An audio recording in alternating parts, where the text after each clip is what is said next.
put all your gear on and then waddle down the rock and flop into the water. So it was one of those entrances, and we hit the water, and it was like, whoa, this is freezing. So cold. Probably like sub 50 degree water. Wow. And like I said, we weren't wearing like super warm gear. And then it's a 1,500 meter swim through the gorge, which is really cool because you have these waterfalls coming down and these steep like rock cliffs with caves in them. And so we're swimming by, and I'm like, wow, this is amazing. I wish I could enjoy it. I am too cold. So cold. Yeah. I was like counting strokes. I know like approximately how many strokes are in 500 meters. So I would know where we were just like mentally, because it was so cold. Like as we got closer to the actual lake itself, like you cross under a bridge and get closer to the lake, and it got warmer. But yes, as Greg said, it was just absolutely beautiful. Like the sheer cliffs, like I don't know, whatever that red rock stuff is, but yeah. Yes. That was cool. That was definitely an experience. Yeah. One of the highlights of the race.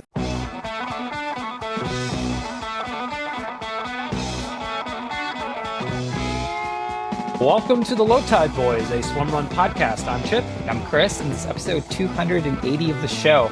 Now, in the long tradition of Bronwyn and Greg just showing everyone up and having amazing race results, they just came back from Swimrunman's first race of the year, Gorges du Verdon, the ultra distance. And here, 4 days after the race to chat about it, we're actually trying to be journalists on this one. Welcome back to the show, Bronwyn and Greg. Thanks for having us. Yeah. So we're stoked. Again, in this long tradition, if we lived in the same city, we'd be probably at your house right now, cracking a beer, being like, okay, let's hear your race report. We're just going to do it for everyone who, we're going to do it virtually here. But first question, when did this race get on your radar, and what made you want to put this one on your calendar to give it a crack? I think it had been on our radar for a while in terms of the Swimrunman series. All of them look pretty amazing. There's one that has a vertical cave climb at the end. Like, they're all epic. And the Gorge of Verdon looked just absolutely gorgeous. Gorgeous. Yeah. But Good to get that one out at the beginning. Gotta get out. Won't be the last time, though. It's going to be like a drinking game. But yeah, I think it had been at least a few years since we had really considered doing one of those. But officially, like, doing this race, I think it was, the end of February, that we really decided that this, we had the buy-in from child watching that we could actually do this. Yep. Yeah. Important. You two are relatively newish parents. We were just talking before we went on air. Twins coming up on 2 years old. An elder. 9-year-old. They get to do daughters, yeah. Right. Yeah. Yep. So certainly, have your hands full. So yes, getting that buy-in from child support is very important. But yeah, Swimrunman really making a big splash, especially in France. I know this race was part of their French championship series as well, which you all, whether you like it or not, gained some pretty sick points for the French championship. Yeah. I don't know, maybe we need to go do another race, so we can claim the French championship. Yeah, I'll do that. That'd be awesome. Sold. Yeah, okay, let's go do another race, no problem. Want a free entry to a race. Yeah. Oh. Yeah. Well, you guys can join Chipper in a month and change. Yeah, Oh, I'm also doing a Swimrunman race in June 22nd, the Lake of Vassavir one in France. Yeah, that's cool. Yeah. If anyone needs a partner, hit me up. Oh, wait, you lost your partner? I lost my partner. Lined up? Oh, I'm back to the drawing board. But this isn't about me, Chris. This is about the Boston Wetsox. That's true. It is. So we follow you on Strava. We see all the training you were doing. And it was pretty clear that you guys were doing the work, like super long swim sets, lots of swim runs. Can you talk us through, before we get into your race report and sort of getting out there and the whole experience, like, how did you prepare for this? Were you using a coach? Were you what was your whole attitude around that? We were no coach, training ourselves. We knew sort of earlier on that we wanted to do like an early season race. And so we had started to ramp up before that. And, having gone through Attilo a couple times and a few other races, we have like a pretty good sense for what to do. Bronwyn trains pretty much entirely by herself. I have some running buddies that I go with, a couple who are doing Boston this year. So it's kind of easy to tag on to their long runs and start mixing it up with them. But yeah, we kind of just follow like a generally, week plan of try and get a 50 miles running, try and get a certain amount of swimming, and sort of mix in long runs and speed work and that kind of thing. Yeah, and actually, so our older daughter, Gwen, she swims and does diving. So diving is like an hour and a half long. Wow. That's like when you get in a 6K on a Tuesday, she's diving. So yes, yeah, that helps too. Yeah, but it was a lot of swimming because this race is a lot of swimming. So we were definitely trying to pump that up. Yeah. So this race is 12.5K. 12, 1,200 meters. That's crazy. Yeah, that's more than we've done in a day since college. 100%. Yes. Yeah. Amazing. Yeah. So you feel all trained up. Like, what was it like flying out to? I guess you flew in through Nice and then kind of worked your way up that way. Yeah, I wouldn't necessarily say that I felt super trained. This was like an early season race, right? We knew going in that we didn't have a single swim run under our belt until the day before the race. Listening to your 50K report took a lot of like solace from that. You know, it's like you do the best you can. You're not going to make like the unforced error type of stuff. Took a lot from that to know that we were going to make it through. So we flew out Thursday night in our tradition of doing very short European trips. We got there Friday morning. We walked around like Old Town Nice. It was gorgeous. Took a nap on the Nice. beach. Took a nap on the beach. Yeah. That's another tradition actually, is like taking a nap in a public place. The last time we went to the Outlaw World Championships, we had a layover in London. We took a nice nap in St. James Park that time with our passports on us, which is a spectacular idea. Oh, no. But this time it was on it's called the Prom, right in front of the Mediterranean. So lovely place to take a little nap. Yeah. That's right. And so showing up to the venue, you know, you've raced Odyssey, before it was Attila USA. Obviously, you've done Attila events. Would love to hear how kind of the Swimrunman flavor of Swimrun was from kind of the athlete experience, whether that be, you know, race check-in and kind of the village or whatever they call it there. Would love to hear their perspective. Yeah, so the race village, I'm sure I'm going to butcher the pronunciation, but the race village the town is called the Salle sur Verdon, Yep. which is like a pretty small town on the lake I think it's a lake. They set up like the whole like finish line area and check-in area in the center of this small town. You were saying they have across all 4 or 5 races, they have like nearly 800 participants. Huge. Wow. Yeah, like it's a big, as far as swim runs go, it's a big swim run and a small town. So they kind of like dominate the town for Nice. and they're there. Everything was super smooth. Lots of signage everywhere. They have, you know, big billboards showing the race, you know, not unlike an Attila or like Ironman. They definitely know what they're doing. So we drove out there on, was it Saturday morning? Took a couple hours drive from Nice, got out there and checked in, got all of our stuff, sort of walked around a little bit, see if we knew anybody. We didn't Not at that point. Yeah. And then, you know, went down and got in a quick swim run in the lake and stuff. So yeah, I mean, like I said, they've done this before and it showed. It was a pretty tight, you know, execution there. Yeah. So it's very French too. Everything's in French. Yeah. So like you go to the World Championships and, you know, the pre-race briefing is in English. Everybody speaks English in Sweden. So, and most people are, you know, again, quite good at English in France. But my high school French only goes so far. So, there are no problems. Like everything was pretty simple. But yeah, just know that everything is going to be in French and kilometers. And in the metric system. Yeah, for sure. When you stop being able to translate into miles, then you know that's when you're tired. Yeah. So I have a question. I mean, maybe this is like an obvious question, but why the ultra? Because Galaxy with Chipper and me, it's like, hey, if we're going all the way out there, let's just get like the whole. That's literally it. Yeah. Okay. Yeah.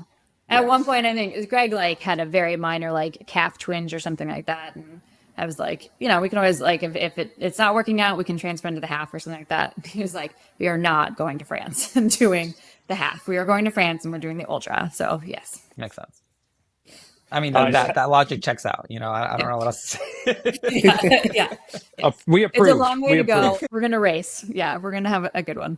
Yeah, so I guess let's get into it. Talk us through. And I think, you know, for folks at home, they're going to be kind of putting this on their bucket list if it isn't already for next year. I don't know if we necessarily do like a leg by leg thing, but give us a sense of the flow of the course, what the swimming was like. Just tell us how it went. Yeah, so I had split it up into my head kind of before the race and then during into kind of 4 parts. So the first part was very swim running. So pretty heavy on the swimming. Nothing was super technical. I think there was like 4,500 meters of swimming and maybe 7,000 meters of running. Mm-hmm. In that first like quarter, as they called it. Again, like nothing super technical. There was like a 1,700 meter swim, which was the second longest swim of the day. Absolutely gorgeous, but it also like halfway through I started to get pretty cold. So I was a little nervous about that part. Overall, the lake, it wasn't one of those things where you would jump in and like your head hurt or anything like that.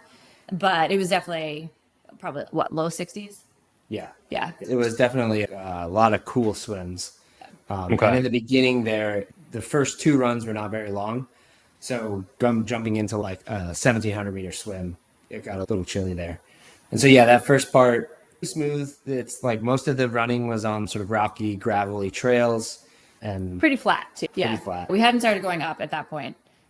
You knew it it was was coming. We knew that. I'm telling you, Sorry, go ahead. No, I was just gonna say real quick. So when you guys did the race, I'm peeping, I'm sort of stalking you on Strava, and I'm doing like the route map on Greg's, and I'm watching it with my daughter, and we're like, oh look, I was like, hey, you want to see what a swim run looks like? And then like that 1,700 meter swim, my daughter was just like, whoa, because it was, just from the map, it looked like a really long swim. It was, yeah. And we were, at the beginning, like, we know this is a long day. So we were definitely both agreed that we're not breathing hard at the beginning. Like we're going out there, we are taking this nice and easy, let people go if they want to go. And I think that worked pretty well. It wasn't super congested. We didn't have any problems like passing people on the swims. So after that, like first pretty swimmy section, there was one men's team in the ultra that we basically didn't see all day. But other than that, we were, kind of mixing up with everybody else. Yeah. The Tahitians, we were going back and forth with that Tahitian team from Whistler. They followed you from Whistler. Yeah. Yeah. Wow. We saw him. We were going back and forth in the swims. They're faster runners. After a couple of times, I was like, hey, you're that guy, right? He's like, yeah, I remember you from Whistler. So, the swim run community, it's cool that you can know somebody from around the globe. Yep. Nice. In a random different country. Yep. They spoke French, though. Okay, so staying contained, managing the swims, not burning any matches. The big meat and potatoes is coming up on the hill. The first kind of quarter, as you were saying, Bronwyn, was kind of the swim heavy, flattish running. But then it sounded like this is when the sort of exposure to the cold might come into play later. Yeah. So that was just the second longest swim. Later in the day, we'll have a super long swim. There's definitely like a thought in my mind that maybe we did not take how cold this would be seriously enough at that point. I think you were fine. I don't think he had any problems in a 1,700 meter swim. It came upon very suddenly. I think I made it through probably 1,000, 1,200 meters. And all of a sudden it's like, oh, I'm cold. We had a long enough run after that I knew I was going to warm up. We were going to have some super long runs later in the day, but that put a little worry in my mind about that super long swim. What did you guys do gear wise? What was your get up? Yeah, I don't think we took the cold seriously enough because we were just, which ones do we have? We have the ARC wetsuits, then the Adidas Terex shoes. And we didn't use any head or neoprene. Okay. Just definitely more of a Orno X and maybe arm sleeves. Most Probably people had arm sleeves. Definitely headband. A lot of people had like the full neoprene caps. It was. That would be my tip number 1 for future racers. Take the cold seriously. Yeah. Even if individually the swims aren't that bad, it begins to accumulate throughout the day. Will get you. Warm gear is key. Yeah. Now let me ask you, so kind of going a little bit back to your strategy for the race, like, are you thinking of this? It's like, hey, this is a pretty long race, probably second longest race. It's like world champs in terms of kind of like epicness and day. Like, were you really mindful of that? Like, obviously in your prep, but also in this first phase? Oh, yes. Because, we weren't going to be able to get in. We knew we weren't going to get in 4-hour swim runs and backpack days when we were leading up to this. So I think that was definitely like the whole time thinking about that, like, hey, it is okay if we are hiking up this section because we need to be smart about this. We're getting on the nutrition like every half an hour if you can, if you're not like in the middle of a half-hour swim. Yeah, just being super conscious of staying on top of everything and just being super smart about like, hey, hike this. This is a very technical downhill. It's okay if we like take this a little more slowly. Yeah. Smart. Nice. That first section goes pretty well. Yeah. And then the next big section is the longest run. That starts off with a pretty killer climb where the gorge meets the lake. It's a 9-mile run. It's like you're hiking. It's like a summit. You guys and It's then a summit. run It's the a ridge. summit. Yeah. There were many times where we were like, how far have we gone up? How far can we possibly go up further? Looking at like these big rock monoliths, says we can't possibly be going up there, right? Yes, we're going to the Fair top. enough. Yeah. There was one point that Greg got maybe, I don't know, like 10 feet in front of me or something like that. And we were kind of rounding a corner. And he goes, oh, shit. It's just because it's still completely, we're at a 45-degree angle. And there's another 45-degree angle coming up. Sure was Wait. gorgeous up there, though. Oh, I thought we were done with that one. Yeah, it was beautiful. Was it on that climb? I think there was one point where Greg was like, take a second and look. And it was just beautiful. Like the water is just this bright blue color, these trees, the mountains. It was suffering in beauty. Yeah. And it looks like a great place. I mean, if you happen to live out there and can train there, it looks amazing. There were trails everywhere. We were crossing different hiking trails and stuff, and there were a lot of hikers out there. So, yeah, it was a great spot. They picked an amazing location for a swim run. So that was pretty cool. So you spend 3 miles going up, a couple miles along the crest ridge, and then a few miles coming back down into the Verdon River in the gorge. And we knew that was going to be the coldest swim. Yeah. They had told us that. I assume because it's probably like a glacier-fed river. The entrance to this reminded me of the rocks at the end of Attila, where you run down the rock, put all your gear on, and then you waddle down the rock and flop into the water. So it was one of those entrances. And we hit the water, and it was like, whoa, this is freezing. So cold. Probably like sub 50-degree water. Wow. And like I said, we weren't wearing like super warm gear. And then it's a 1,500-meter swim through the gorge, which is really cool because you have these waterfalls coming down and these steep like rock cliffs with caves in them. And so we're swimming by, and I'm like, wow, this is amazing. I wish I could enjoy it. I am too cold. So cold. Yeah. I was like counting strokes. I know like approximately how many strokes are in, 500 meters. So I was like counting strokes so I would know where we were just like mentally because it was so cold. Like as we got closer to the actual lake itself, like you cross under a bridge and get closer to the lake and it got warmer and you could feel like my eyeballs were frozen, like underneath my goggles. You could feel them kind of thawing out as you were going. But yes, as Greg said, it was just absolutely beautiful. Like the sheer cliffs, like I don't know, whatever that red rock stuff is, but yeah. Yes. That was cool. That was definitely an experience. Yeah. One of the highlights of the race, I think, was that the climb itself and then like swimming in the gorge. That was really cool. Yeah, Greg mentioned at one point, I think it was on the next run, that he was like wanting to go swim over next to one of the waterfalls. It's like I would have unclipped and left you by yourself if you decided to go check that out. Like I was too bold for that nonsense. Let's go exploring. Yeah. Tomorrow. We gotta finish this. I love it. So yeah, we got through that. And then the next, I guess in my mind, the next big segment is there were 2 6-mile runs. The 1,500-meter swim through the gorge leads into the first 6-miler. Then you have like a short swim, short run, short swim, and the next 6-miler. And those are also, they're not nearly as steep as the 9-mile hike, but they're like going up steep into the hillside. Yeah. There was definitely some power hiking on those and sort of like meandering through woods and stuff. That was pretty cool. So the first 6-mile run, so the second long run, that was definitely a little less technical. So some of that, we were going up into this town that I absolutely cannot pronounce. So it was a little bit more, not like super paved roads. There are definitely a few roads in that section. They're like Jeep trails, I'd say. And yeah, so that one was probably like the easiest of the long runs was the second one. You got some heat back into the body after that long one with the 10K run after. Yeah, actually, we got a little hot on that one. Oh. We didn't cab down on the second long run. We cabbed down in the first long run. I think it was the opposite. Oh, was it opposite? Yeah. Okay. I don't remember. I think the forecast had called for like overcast and maybe even a little rainy. And most of the day turned out sunny and pretty warm, which was lucky for us. We would have been in a much worse spot. Yeah. But yeah, that was nice. So we definitely, in between each run or each swam, it was long enough to like warm back up. And those 6-milers really helped.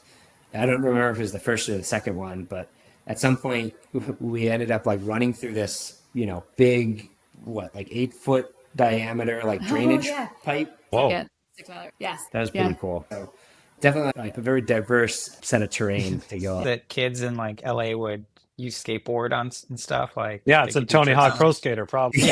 Probably. They almost filled with rocks, but they might be. Never mind. Yeah. Let me ask you guys. I know you're both super humble, but we all know that you guys are beasts and legends. At this point in the race, were you already had a sense of where you were sort of position wise and like who was in front of you, if anyone, or who was behind you? We had no idea where any mixed teams were in relation to us. We knew there weren't any in front of us, but we didn't know anything about any other mixed teams. So the men teams, I think we were up until like halfway through the 9-mile run. I think we were in 3rd place overall in the ultra. And I think there were a couple half men teams there in front of us. And then there was another men's team that passed us on the 9-mile run. Super kind, and we talked with them for a little while. And we basically the whole time we were looking for Sabina and Desiree because they were in the race. And we know how good they are. So yeah, we were like looking over our shoulder basically the entire time for them to come past us. So yeah. But yeah, so we knew where we were, and people were pretty good about at any station. Yeah, people were accurately telling us where we were. Nice. Yeah. That's cool. While we're on the topic of aid stations, any French unique aid station foods?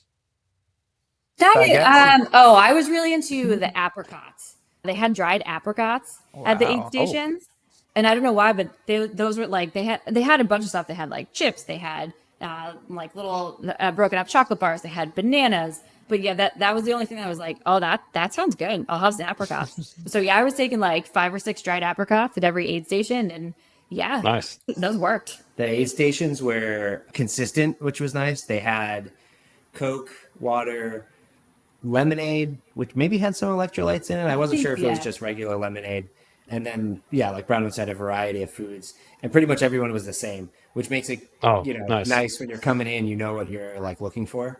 My only complaint would be they didn't have any L's or anything that would really like carrot. Yeah, no maple syrup. No maple syrup. I don't know if they do that. Brie. But so there wasn't anything you could really carry away with you for like very far. You weren't like replenishing gels as you went. But then after the last swim, no, I guess it was a few towards the end, they started having hot things as well. Yeah. Not just hot water, but like soup as well. Yeah. So that was helpful. Yeah. Could have used a few more aid stations. Okay. Yeah. I think maybe they didn't have one out by the time we passed one of the long runs. Or maybe it was just later. I think it was just later in the run than we expected. There was one where I was starting to get pretty thirsty, looking to get some. And it sounds like it was hotter too, so you probably were getting thirstier than probably anticipated. Yeah, hot. I mean, I think it like maxed out in the mid 60s maybe. But yeah, when you're, covered in neoprene. And they had, this was the first time they had it in May, right? So No, I think maybe years ago they had it, but like recently they've been having it like in late April. But I guess last year they had to shorten the ultra pretty considerably because I think they had snow like a week before in some of the mountain passes. Wow. So I think that's probably one of the reasons they moved it a little later. Right. And so I'm sure they're like titrating their aid stations to the weather and, dialing that in. Yeah. So that section was those 2 long 6-mile runs separated by some short swims and runs. And then sort of the last big segment is, I guess it was like maybe 1 mile or 2 miles to the long swim. You do 6-mile run, like couple hundred swim, couple hundred run, couple hundred swim, 6-mile run, again, couple hundred swim, couple hundred run, couple hundred swim. Yep. Then like kind of a longer run, maybe a mile or two, to the longest swim of the day, which is now you've gone from the gorge at the north end of the lake to like the south end of the lake near the dam, and you have a 2,500 meter swim across the lake. And it has clouded over. Solid. It's gotten a little chilly. Can you even sight that far? Absolutely not. Just go that way. So they had a volunteer there, and he's like, okay, you see that city on the other side of the lake? Just swim towards that, and eventually you'll see the flag. 45 minutes later, you'll run into something. Yeah, exactly. right. No We problem. could see there was another side of the lake, so we were going to go someplace. Yes. Where was the question? Yeah. But yeah, the wind had also kind of kicked up. So I was already like a little concerned about that swim because I had gotten cold in like the longer one earlier. Yes, we like jump in for the swim and we start going across, and like immediately I slam into Greg's feet like twice, and he stops and he was like, is something wrong with the tether or what's going on? Am I just swimming like shit? And I was like, no. I think we must be getting, it's the waves. Like I think I'm getting like pushed into you. But then, so that kind of kept on happening for the entire swim, which was really difficult because like I was you have to try and keep the tether like a little bit taut, you know, as the back swimmer. Otherwise you're just like, you're pulling through it and you're getting caught in it, or it like slides to the side. It's very hard being in the back. It's just such a difficult Chris has been telling me, but I'm not just convinced. leave it to Bronwyn and me to be in the back, and then you guys just lead the swims. We'll handle all the complexity. Exactly. You'll navigate things from back there. Exactly. I was working really hard. And then, so it also like, I know he was like trying to sight really well, but there were definitely times that he had to stop. I mean, I was getting cold and I kept running into him because I have to swim. Otherwise I'm just going to start freezing. So that was a tough swim. Yeah, that one rocked us. That's by far the hardest swim I think we've had in Swimrun. 2,000 meters in, I'm like, my arms are pretty shot. I'm kind of just flopping around trying to like get us to the finish, and the waves Exceptionally flopping, I'm sure, though, with your swim background. Yeah. Flopping is people strive to Greg flop. Yeah, I'm sure it wasn't pretty. So yeah, waves are starting to us from the side, so I feel like that's the hardest too. So you're kind of swimming across the wave, so you're constantly rolling to the side. That was pretty disorienting. So we get through that swim, we sort of stumble onto the beach, walk our way to the aid station. It's like your world's been rocked, basically. Yes. How long did that? That's a good question. I didn't look it up. It had to have been I'm pretty sure it was over 40 minutes in the water, but I'm not sure exactly how long. And we would if have you been calibrate out that, like for Chris. us, yeah, exactly. I was gonna say 40 minutes for you is probably about like an hour to an hour and 20 minutes for everyone else. Oh, I don't know. It wouldn't have been that long. Yeah. But it was, we got out and I was like shaking. Yeah. Really chilly. And we did have like a 2.5 mile run, which before that I was like, oh, that's going to be fine. Like I'll have plenty of time to warm up. But it took like a long time. I think we had like maybe a quarter mile left before I stopped chattering. Wow. So it was tough. We stopped at they had an aid station right there at the end. We stopped and grabbed they had some soup there, which we took. I loved it. It was great. It was like a lentil soup. It was fantastic. It was warm. I was expecting like some broth, and it was like a thick. Thick hearty. It was a hearty stew for you. It's some like peasant garlic soup with bacon. Yeah. It was like a bouillabaisse, kick out some muscles. Yeah. Chunks of like chicken in there. So that did not sit too well with my stomach. But and so for that run, it's sort of like along the river, and then you go up. Turn and go straight up, and then turn around and go straight back down before sort of going along the lake there again into the last long swim, which was 1,300 meters. But we made it to the top of this. We knew, like looking at this run previously, like in advance of the race, that it was going to be tough because you just like it looks like a little blip when you compare it to the like other huge climbs, but it's at the end. It's super steep and it's very short. So we like got to the top of this, and Greg's like, "Hold on." And just like throws up. Get rid of that. Get rid of chunks of chicken. The whole thing. I don't know what his problem was. It was tasty. But yeah, so he threw up like a good 3 or 4 times. So then I'm getting a little concerned that like he's not about to recover quickly. But he did. He got it all up and we kept on going. Yeah. Yeah. So at this point we're not moving very fast. Yeah. I mean, we're kind of just like getting through it, and nothing like we're still like jogging and running and stuff, but yeah, it's definitely not race mode anymore. Yes, it's in endurance mode at this point. And this is also the point, I think it was this run, where the Tahitian team, we hadn't seen them in a long time. But then when we were going up, I think that incline, we saw them. It's like they were having a rough time of it, 8 hours into a race. Yeah, they were in the same spot we were. Tired, ready to be done.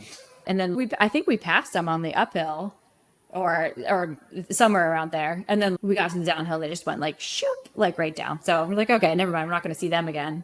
We got to, the next swim was like a 1,300 meter swim. And we knew this one was going to be tough because we had a little bit of like the current behind us on the 2,500 meter swim. We're going back across the lake now into that current.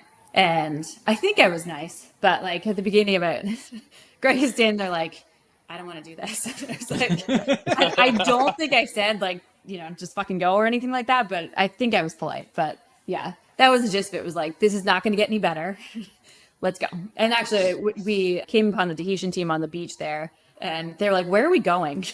And Greg was like an eagle eye. Like, this is 1,300 meters away, and there's like, in between some tree cover, there is an orange flag. And he just like looks around and he's like, oh, there it is. And he was like, what? So that was incredible. But yeah, I think that's it. Like, it can't be anything else. And so I think they followed us for a little while. There weren't really any other options. Like, that was the only way to go. So, but that swim, I was like Bronwyn said, I was pretty worried about that swim, but we got through that one pretty well. Yeah. Even heading into the waves. And after that, it was just like a couple pretty short runs and pretty short swim. I think one of them was 800 meters, but it was actually 900. He said 800, and I lied and said, yes, it's 800 because I knew it was 900 and I didn't know what his reaction was going to be. Yeah. So you sort of like hop across this small island there. Now you're back right near the town where you started. And you swim back onto that spit of land that the town is on and sort of up a hill. And then they do this mean trick where they take you right past the finish line and then make you loop around in the town and come back. Diabolical. Yeah. Well, and then Greg was mad at me because I made him sprint that last part because we were still somehow in front of the Tahitian team. Definitely thought they were going to pass us on one of those runs. And I was like, well, we're not losing this now. So yes, I made him sprint to the finish on that one. Yeah, I don't know where that energy came from. I don't know where it came from either. I think it was just cold. The soup. Well, I think it's last leg of a swim run. The last, amazing miracles are possible on the last leg of any swim run. I'm convinced. That's true. Yes. And it was also like the only thing that had been flat in, long time. Like 30 miles. So yes. Yeah.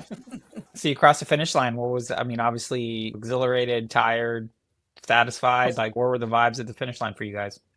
Exhilarated, tired, cold. They had an awesome setup. They had food ready for us, and the announcer, I wish I had gotten his name. I don't remember what his name was, but the announcer was super friendly, was like calling us in.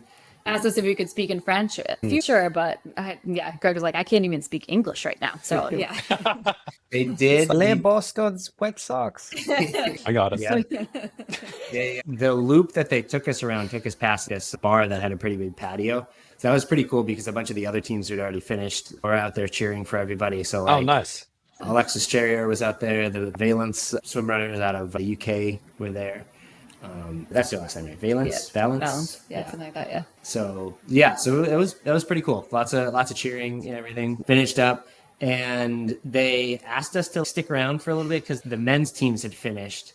But at this point, I was too cold. So we ended up going down to the car and just turning on the car and just sitting in the car for a while with the wetsuits on and everything. We stripped off because they had like hot coffee at the finish line and stuff, and so you're supposed to put it in your little a reusable cup.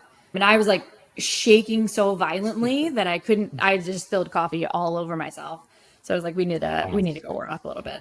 Yeah, but like after that, you're asking about the vibe. Like after that, coming back up. Because they're in that town square and they have like a couple restaurants and bars around there, it's kind of like a sort of an extended village. So people are sort of like milling about and people are chatting. You can like sit there and have a beer and cheer the swim runners in as they're running around the bar to the finish. So that was pretty cool. So yeah, it's a pretty awesome setup. Yeah. Swimrun family. Yeah, nice. Not to like, I guess I did a pretty good job not bearing the lead or whatever, but you guys ended up winning the mixed division for the ultra distance, eh?